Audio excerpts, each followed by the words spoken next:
the fathers. I Scorpion music to the world. For the Cable fathers. Studios.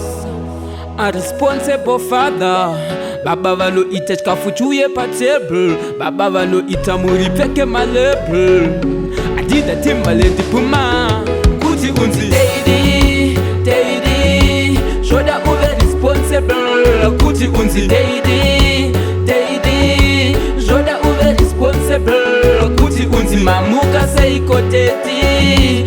Shoda uve responsible. Kuti unzi. Masquera seiko teti. Shoda uve responsible.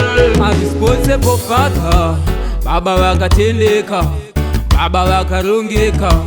Kwete kuita vana vatitozeza baba. Pese paulo shika pamba vanopanika. Chingava chiiko, wapindwa neiko. Chaita kuti ubate mhuri kunge si yako.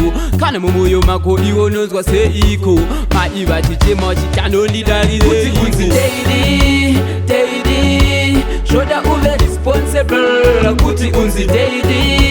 Daddy, shoda uve responsible. Kuti unzi. Mamuka seiko teti. Shoda uve responsible. Kuti unzi. Masquera seiko teti. Shoda uve responsible. So you got to be responsible. Baba vano uya kumba nguva ilipo. Baba vano siya kumba zvinhu zviripo. Chikafu chiripo. A responsible father. Baba vano ita chikafu chuye pa table. Baba vano ita muri peke malable. Adida timbale nipuma. Kuti unzi. Daddy, shoda uve responsible. Kuti unzi. Daddy, shoda uve responsible. Kuti unzi. Mamuka seiko teti. Shoda uve responsible. Kuti unzi. Masquera seiko teti. Shoda uve responsible. You got to be a responsible father. You got to be I am Carbon. Another Scorpion music to the world. Right?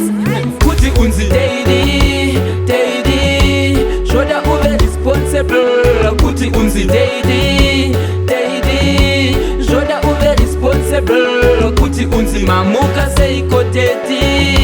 Shoda uve responsible. Kuti unzi. Masquera seiko teti.